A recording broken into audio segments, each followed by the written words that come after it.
And so soon after Moses and Aaron came, and they said to Pharaoh, "Thus says the Lord, the God of Israel, let my people go, that they may celebrate a feast to me in the wilderness." But Pharaoh said, "Who is the Lord? Who is the Lord, that I should obey him? I do not know the Lord, and besides, I will not let Israel go.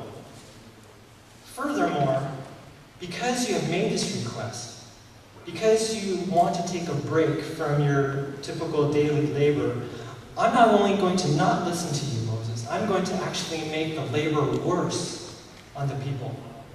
They're building bricks, and typically the Egyptians would help them collect the straw to build the bricks out of mud. But now Pharaoh is saying, no longer am I going to bring straw to the Israelites to build the bricks. I'm taking the straw, and now I'm making it the requirement for the Israelites to both build the bricks and collect the straw.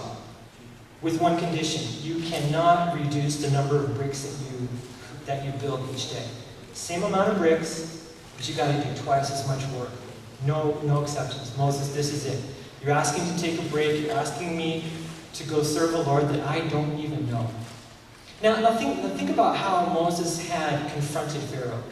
He says, "Let my people go, that I may go into the wilderness and serve him."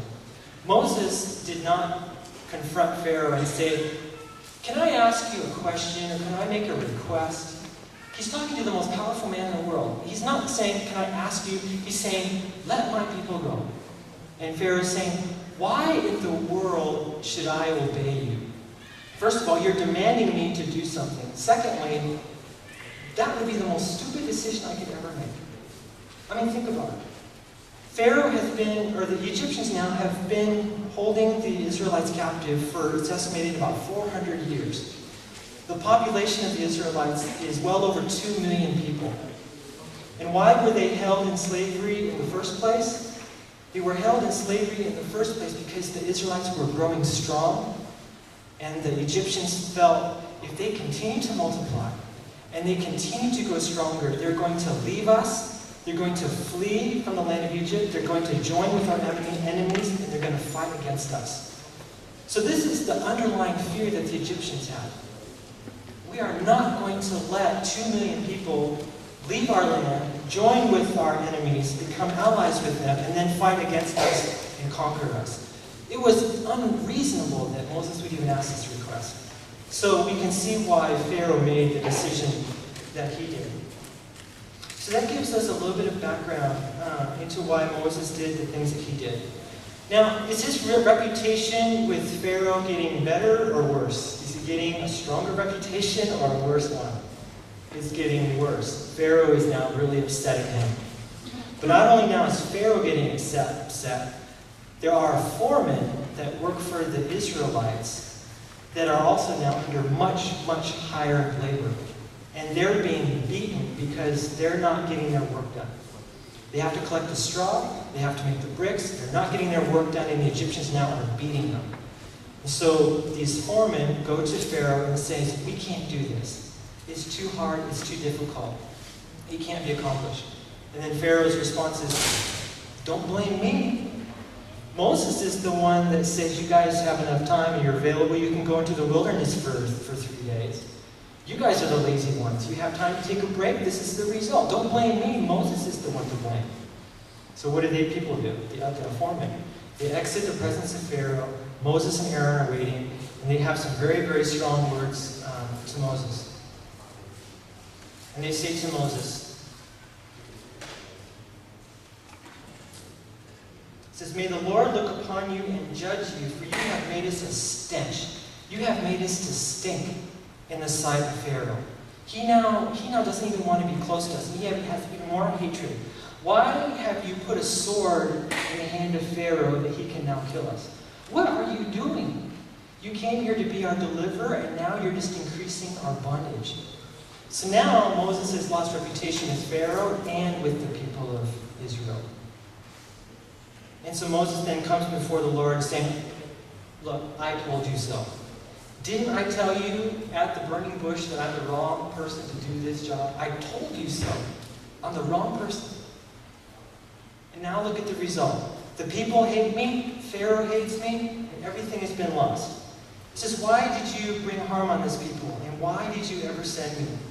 Ever since I came to Pharaoh to speak in your name, he has done harm to his people, and you have not delivered the people at all. So that gives a little bit of background. Can you see the heart and the position of Pharaoh, the Israelites, and now of Moses? It's a bad day gone wrong.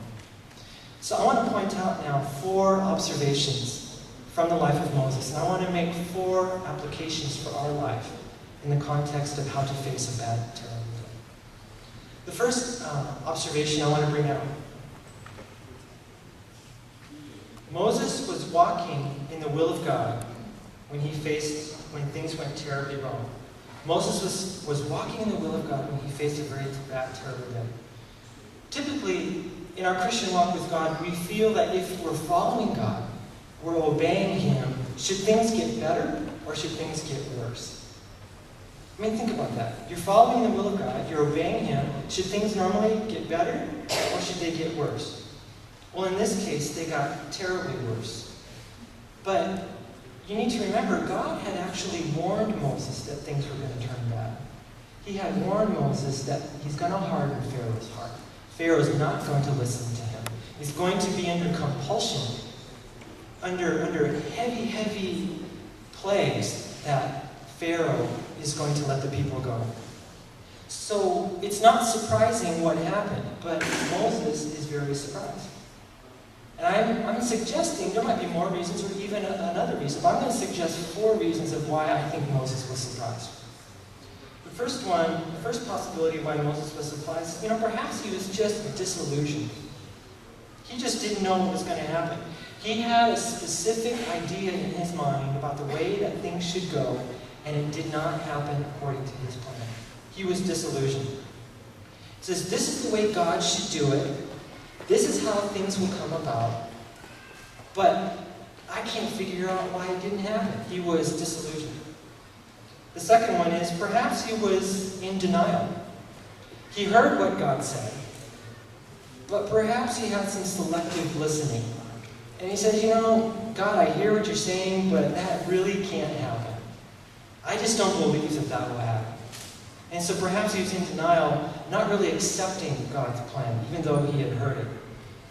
The third possibility is perhaps Moses was just really proud. In fact, he had gone to the nation of Israel, he had spoken to the elders, and they accepted him, they believed in him, and they supported him. And he's thinking, wow, you actually agree with me?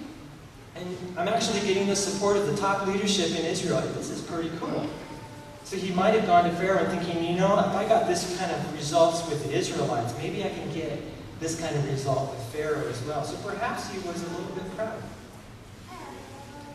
The fourth possibility is perhaps Moses was just a little bit immature in his walk with God. And he felt, I'm a believer. I have a relationship with God. And in this relationship, bad things are not going to happen to me. My worldview does not permit pain and struggle and suffering when I'm walking in line with God's will. Perhaps he was just immature, and he didn't accept pain and suffering within his life.